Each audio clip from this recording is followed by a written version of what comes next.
Hi everyone, I'm Rob Shapiro from Fitchburg State University, and this is the BACB's 5th edition task list item G-17, Use Token Economies.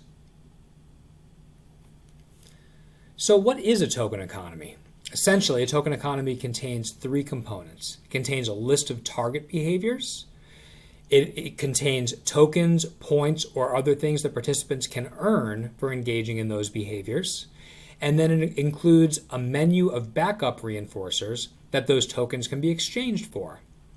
So when we think about tokens in a token economy, it's important to note that they really have no intrinsic value. A token, a point, or whatever, in and of itself, it contains no value. But it gains its value by being paired with a variety of other reinforcers. In this case, the things that it can be exchanged for. So therefore, we can think of tokens in a token economy as generalized conditioned reinforcers. And this may be resonating a little bit. It's worth talking about that, the biggest token economy of all that drives so much of what people do is money, right? Whether it's an actual dollar bill or a coin, whether it's we can think of money that's deposited directly into your bank account as sort of its points, right? Why does that dollar bill or those coins or those numbers in your bank account, why do they have value? There's nothing intrinsically valuable about that. It gains its value by being paired with a variety of other reinforcers, right? Money is the universal token economy. So how do we go about designing a token economy? Well, first we want to identify target behaviors and rules. We want to know essentially what do people have to do to be able to earn tokens.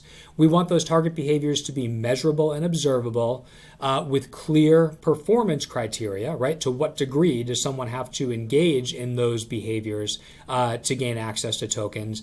And we want to make sure that those are skills that are in the participants' repertoires, right? These should be things that we're looking to increase performance of an already established behavior.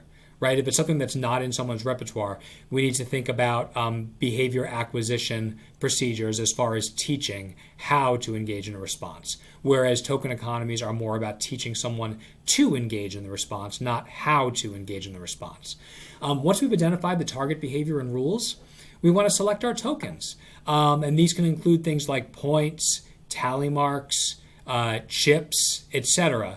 Overall, they should be things that are durable, easy to carry and store, readily accessible so they're easy to deliver, and they should be difficult to counterfeit so that we don't have someone who engages in the behavior of counterfeiting tokens as a means to gain access to the backup reinforcers, as opposed to the behaviors that result in the delivery of tokens. And then finally, after we've identified target behaviors and rules and selected tokens, we then want to develop our menu of backup reinforcers. And we can use naturally occurring activities or events that people can trade in their tokens for, or we can conduct a reinforcer or preference assessment to see what kinds of things are likely to be valuable to the participants in our token economy. And of course, we want to take into account legal and ethical issues. So we'd want to be very careful about having things like food or drink, especially if the only way those things can be accessed is through participation in the token economy. Obviously, that raises some very serious ethical considerations. Next, we want to establish a token exchange ratio, which we can think about this simply as how many tokens does somebody need to earn to be able to gain access to something. And initially, when we're implementing a token economy, we want to keep those initial ratios low because essentially we want to set things up so that we can really establish the value of those tokens. We can set it up so that someone's able to readily exchange relatively low numbers of tokens in for those backup reinforcers. So we really build a robust pairing between the token and the backup reinforcer. And then we would gradually increase those ratios.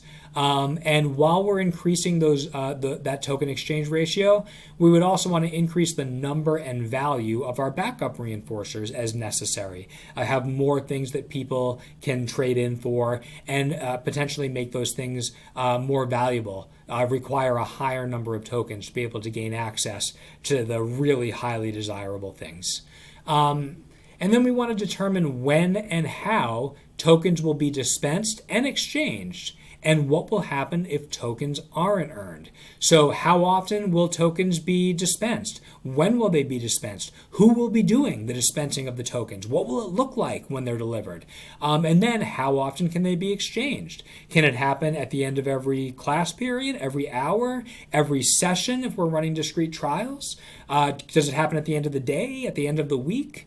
We need a clear system, and it needs to be made explicit how often those tokens can be exchanged. And then finally, how do we respond if those tokens aren't earned? Right?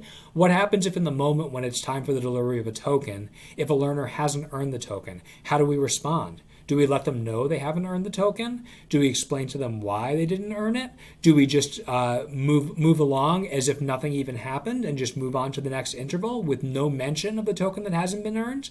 And then likewise, when it's time to cash in, what if someone hasn't earned enough tokens to be able to contact any reinforcement, any backup reinforcer? What happens then? Do they still access the environment and just get told they haven't earned enough? Do we avoid the environment altogether? So all these things need to be considered and worked out ahead of time. After this, we want to, of course, train our staff so that the program can be implemented properly. And then on an ongoing basis, we want to evaluate to determine if retraining is needed. So this really speaks to treatment integrity. We want to make sure that the people that are going to be implementing our token economy are doing it consistently, are doing it the way that it was intended, and continue to do so over time. After we've trained our staff, we want to provide initial training to our learners.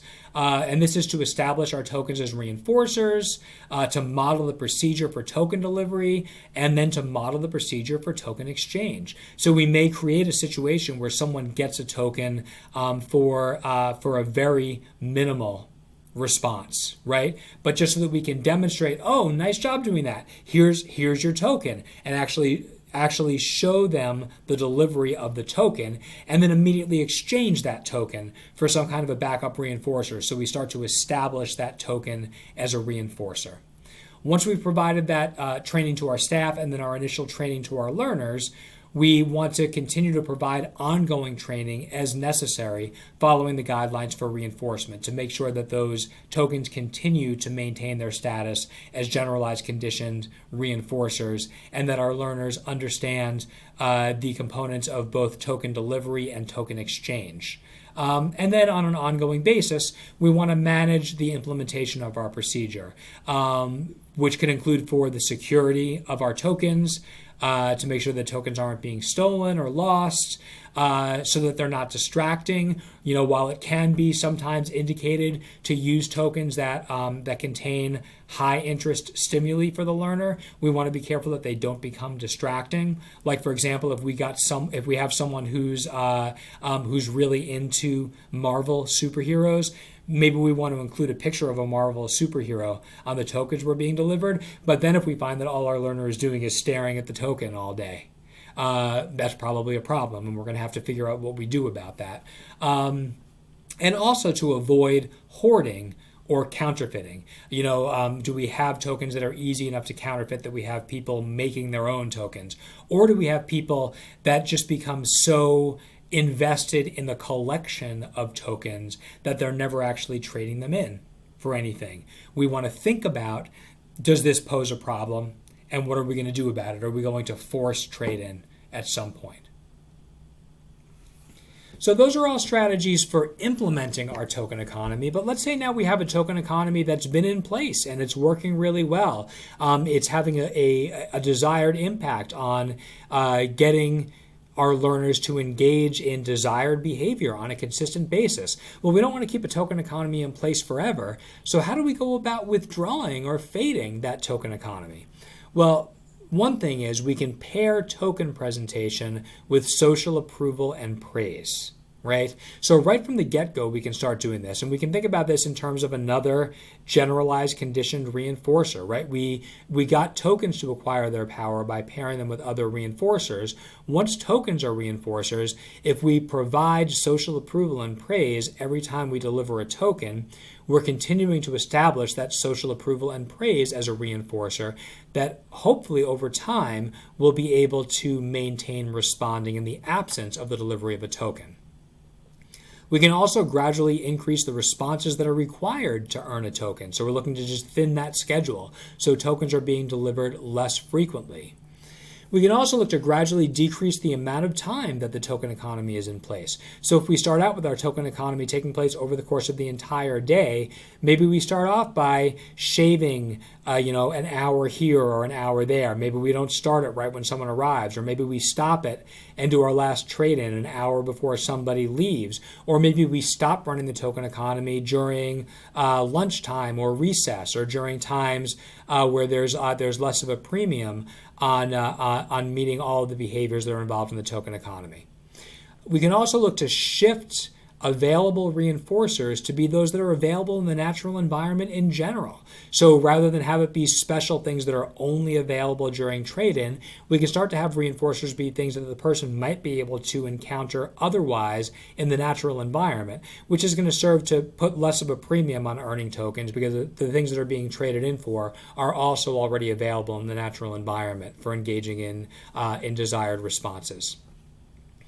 Next, we may want to increase the cost of the most desirable items while keeping a low price for less desirable items. So if we have something that's really, really desired by people, but we make it cost a whole lot of tokens to be able to get that, while we take other things that are nice to have but aren't really that desirable, that are available for a very low cost, we can actually occasion a situation where our learners are going to cash in their tokens for those less desirable items because they're just more readily available. And essentially think about it as almost a variety of ratio strain, where getting to that high desirability item costs so many tokens that it's very rare for a learner ever to get there to that point where they're cashing in for the highly desirable items.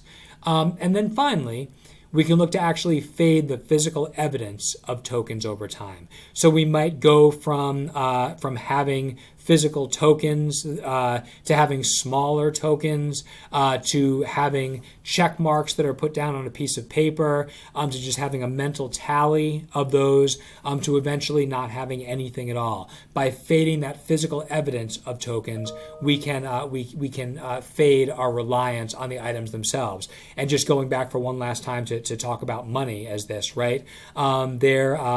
There has been a time, probably in most of our lives, where the actual physical cash has been what's very reinforcing. Maybe when we were children, or maybe at an early stage in our careers, there was really something to actually having that dollar bill or actually having that coin and exchanging it for something.